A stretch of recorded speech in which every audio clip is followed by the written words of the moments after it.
कर्म के हिसाब से अगला जन्म, जैसा कर्म वैसा जन्म। गरुड़ पुराण के अनुसार हर जीव का पुनर्जन्म होता है, यानी वह फिर से जन्म लेता है। नमस्कार मित्रों, आप श्री कृष्ण के भक्त हैं तो कमेंट बॉक्स में लिख दीजिए जय श्री कृष्णा। गरुड़ पुराण के मुताबिक मृत्यु के बाद मनुष्य को कौन सा जन्म मिलेगा, यह उसके कर्म पूर्व जन्म के कर्मों पर निर्भर करता है। अगले और पिछले जन्म के बारे में जानने की उत्सुकता अधिकांश लोगों में होती है।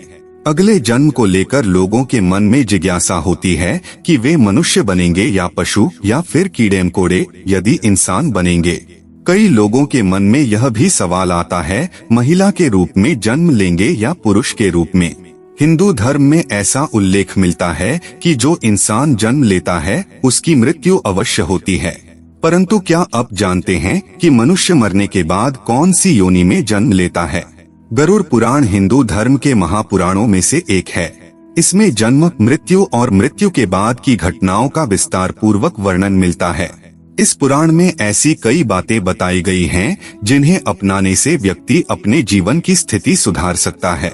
इन महापुराणों में गरुड़ पुराण बहुत महत्वपूर्ण है, जो कि सनातन धर्म में किसी व्यक्ति की मृत्यु के बाद पढ़ा जाता है।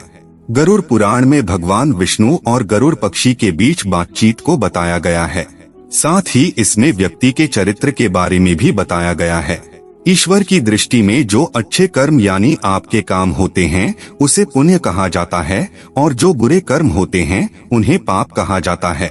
गरुड़ पुराण में और कठोपनिषद में उल्लेख मिलता है कि मनुष्य धरती पर जो कुछ भी पाप करता है उन सभी पापों की अलग अलग सजा बारी बारी से मिलती है। गरुड़ पुराण के अनुसार जो व्यक्ति अच्छे कर्म करता है उसे स्वर्ग में जगह मिलती है, वहीं बुरे कर्मों के लिए नरक का सामना करना पड़ता है। आज हम आपको इसी के बारे में बताने जा रहे हैं। दोस्तों, गधे, कुत्ते, बिल्ली, सांप, बंदर, गिरगिट, बकरा, भेड़िया, गाय, कछुआ, कीड़े मकोड़े, कोई पशु पक्षी, पेड़ पौधे, स्त्री में जन्म इत्यादि में हर पापी मनुष्य का जन्म होता है। नमस्कार मित्रों, स्वागत है सनातन ज्ञान कथा के एक नई प्रस्तुति में। दोस्तों, आप हमारे चैनल पर पहली बार आए हैं तो चैनल को सब्सक्राइब अवश्य कीजिएगा। वीडियो को लाइक करके दोस्तों के पास शेयर जरूर कीजिए। यहाँ सबसे पहले आपको यह जानना जरूरी है, क्या सच में पूर्ण जन्म होता है? मित्रों, इस बात को एक उदाहरण से समझते हैं। कई बार बालक जब जन्म होता है तो उनमें किसी प्रकार का दोष होता है। कई बालक किन्नर पैदा हो जाते हैं या फिर ऐसे पैदा होते हैं जिनको कोई शारीरिक दोष होता है, जैसे कोई जन्म से ही विकलांग पैदा होता है या जन्म से ही देखने में असमर्थ होता है। ऐसा भी होता है कई बच्चे को जन्म से ही मल मूत्र का द्वार नहीं होता है। ऐसा होने के पीछे विज्ञान अपना तर्क अलग ही देता है, पर हम शास्त्र के अनुसार बताएंगे इस जीवन में बच्चे को उसके पिछले जन्म के कर्मों के आधार पर कष्ट भोगना तय होता है, इसलिए शारीरिक असमर्थता पैदा होने के साथ ही आती है। गरुड़ पुराण में लिखा हुआ है कि पांडव भाइयों को अलग अलग घरों में जन्म अपने अपने कर्मों के अनुसार मिला था। गरुड़ पुराण में विस्तार से बताया गया है कि जब तक शिशु माँ की कोख में रहता है तब तक उसे पिछले जन्म का सब कुछ याद रहता है। उसे यह भी स्मरण होता है कि उसने पिछले जन्म में क्या क्या कर्म किए, और दुखी होकर वह जीव ईश्वर से यही प्रार्थना करता है कि इस जीवन में वह सत्कर्म करेगा और भगवान का नाम जपता रहेगा।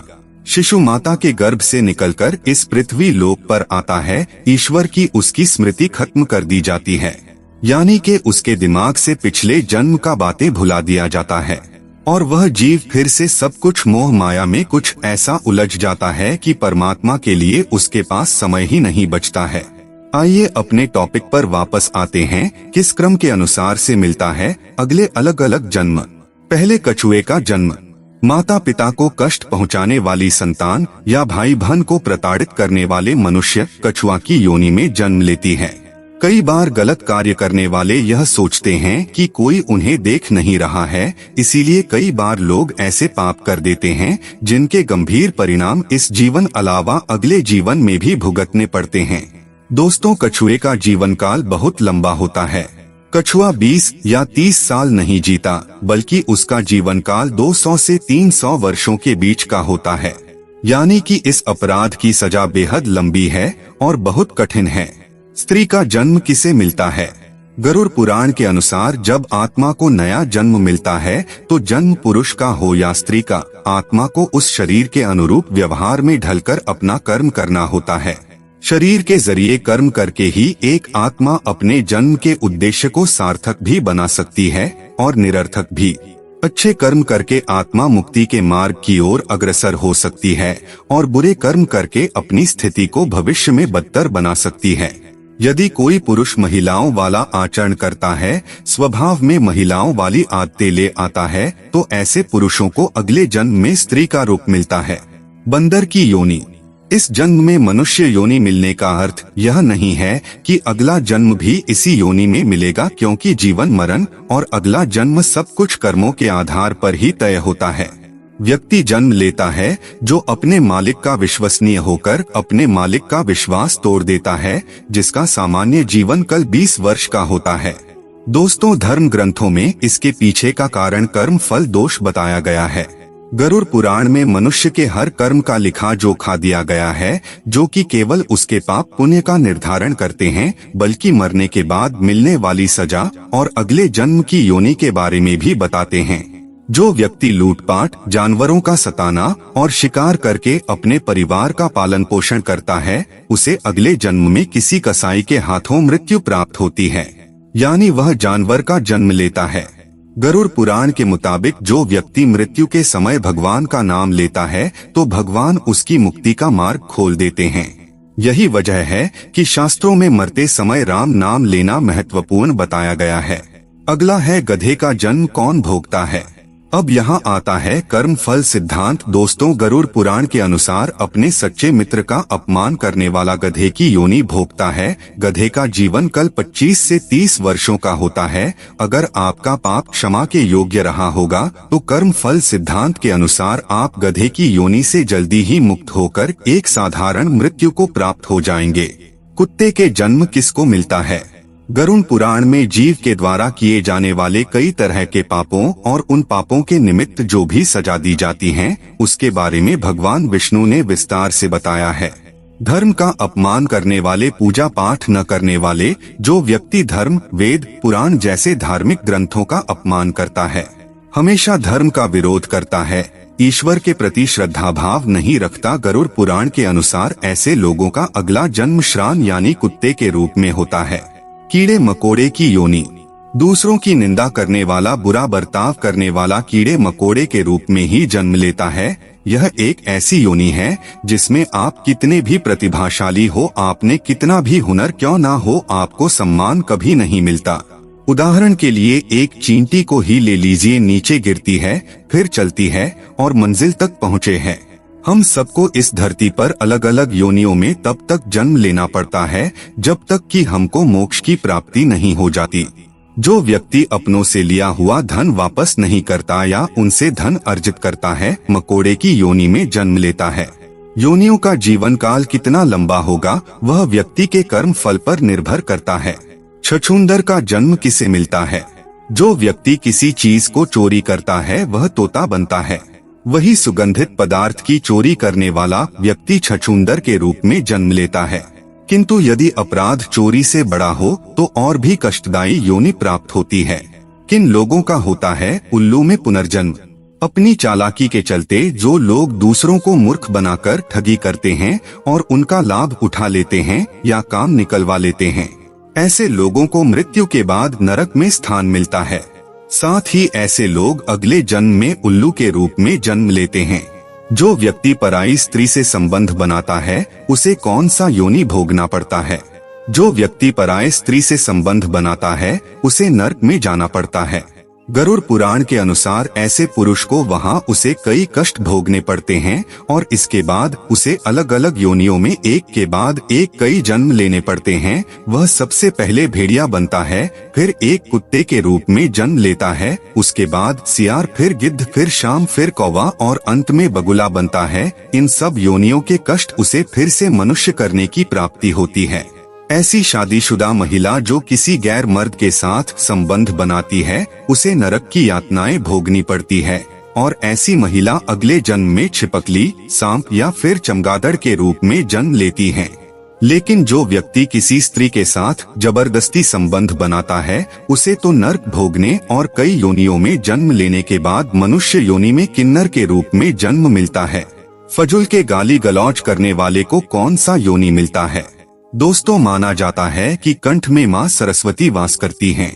इसलिए जिन लोगों की वाणी में मधुरता नहीं होती और जो दूसरों को बुरा भला कहते हैं या हमेशा गाली गलौज करते हैं, गरुड़ पुराण के अनुसार उनका अगले जन्म बकरे के रूप में होता है। जो मनुष्य स्त्री की हत्या, गर्भपात या गाय की हत्या करता है वह अगले जन्म में मूर्ख और कुबड़ा बनकर जन्म लेता है। गरुड़ पुराण के मुताबिक जो व्यक्ति मृत्यु के समय भगवान का नाम लेता है तो भगवान उस व्यक्ति के लिए मुक्ति का मार्ग खोल देते हैं।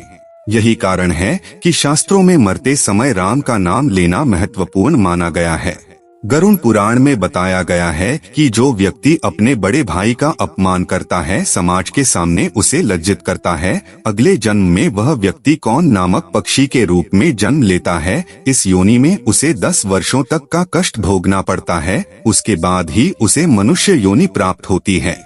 गरुड़ पुराण के अनुसार दूसरों के लिए अच्छा सोचने वाला, धर्म को मानने वाला, धार्मिक गमे विश्वास रखने वाला, पशुओं से प्रेम रखने वाला, माता पिता का आदर सम्मान करने वाला, अपने गुरु के द्वारा बताए गए मार्ग पर चलने वाली जीव आत्मा स्वर्ग में जाती है और अपने लिए मोक्ष के दरवाजे खोल लेती है। मांस खाने वाले, गरुड़ पुराण के अनुसार मांस खाने वाले व्यक्ति को अगले जन्म में अंगों से संबंधित समस्या होती है। मदिरा या शराब पीने वाले के दांत काले होते हैं और जीभ के स्वाद के कारण न खाने वाली चीजों को खा लेने वाला ब्राह्मण जलोदरी, पेट में पानी भर जाने की बीमारी के चलते पेट फूलना बनता है। दूसरों का ध्यान किए बिना मीठा खाने वाले को गले से संबंधित बीमारियां रहती हैं। श्राद्ध के समय में अशुद्ध दान देने वाले लोगों को कुष्ठ रोग होता है। लेकिन दोस्तों, यह सारी बात सुनने के बाद आपके मन में एक प्रश्न अवश्य उठा होगा कि जब हम अपने पाप कर्मों के अनुसार नरक की सजा भोग लेते हैं तो पुनर्जन्म में सजा क्यों मिलती है, क्यों हमें मनुष्य जन्म नहीं मिलता है। इस प्रश्न का उत्तर भगवान विष्णु ने अपनी वाहन पक्षीराज गरुड़ को स्पष्ट बताया, जो कि गरुड़ पुराण में है। आइए जानते हैं। कई बार जीव आत्माओं के कर्म इतने बुरे होते हैं कि जीवात्मा को नरक में भोगनी पड़ती ही है, लेकिन अगले जन्म में भी इन कर्मों का बोझ ढोना पड़ता है। जैसे कि किसी महिला के साथ दुष्कर्म करने वाली पापी आत्मा अगले जन्म में किन्नर के रूप में पैदा होती है, जैसे आपने इस वीडियो में सुने हैं। इसे हमारे धर्म ग्रंथों में कर्म फल का सिद्धांत कहा गया है, यानी कि जैसी करनी वैसी ही भरनी। पाप बड़ा है तो सजा लंबी मिलेगी और अत्यंत दुखदायी भी होगी, और यदि पाप कर्म सामान्य है तो सजा भी कम होगी। दोस्तों, मनुष्य जन्म कितना दुर्लभ है आप जान ही गए होंगे। मनुष्य की योनि में जन्म लेना चाहते हैं या जीवन मृत्यु के इस कर्म चक्र से निकलना चाहते हैं तो इस जन्म में अच्छे कर्म और ईश्वर की भक्ति करें। अभी तो आप मनुष्य योनि में जन्म लिए हैं, इसे पीछे आपका किस योनि में जन्म हुआ था, आइए इस पर विस्तार से जान लेते हैं। जाति स्मरण के प्रयोग के लिए ध्यान को जारी रखते हुए आप जब भी बिस्तर पर सोने जाएं तब आंखें बंद करके उल्टे क्रम में अपनी दिनचर्या के घटनाक्रम को याद करें। जैसे सोने से पूर्व आप क्या कर रहे थे, फिर उससे पूर्व क्या कर रहे थे, और भी गहराई में जाएं और देखें उससे पूर्व आप क्या कर रहे थे। तब इस तरह की स्मृतियों को सुबह उठने तक ले जाएं। दिनचर्या का क्रम सतत जारी रखते हुए मेमोरी रिवर्स को बढ़ाते जाएं। ध्यान के साथ इस जाति स्मरण का अभ्यास जारी रखने से कुछ माह बाद जहां मेमोरी पावर बढ़ेगा, वहीं नए नए अनुभवों के साथ पिछले जन्म को जानने का द्वार भी खुलने लगेगा।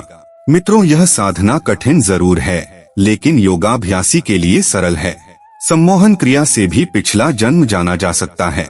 दोस्तों, अलग अलग धर्म के लोग अलग अलग तरीके से पिछले जन्म जानने की कोशिश करते हैं। मित्रों, हमारा आज का प्रस्तुति कैसा लगा कमेंट करके अवश्य बताइएगा।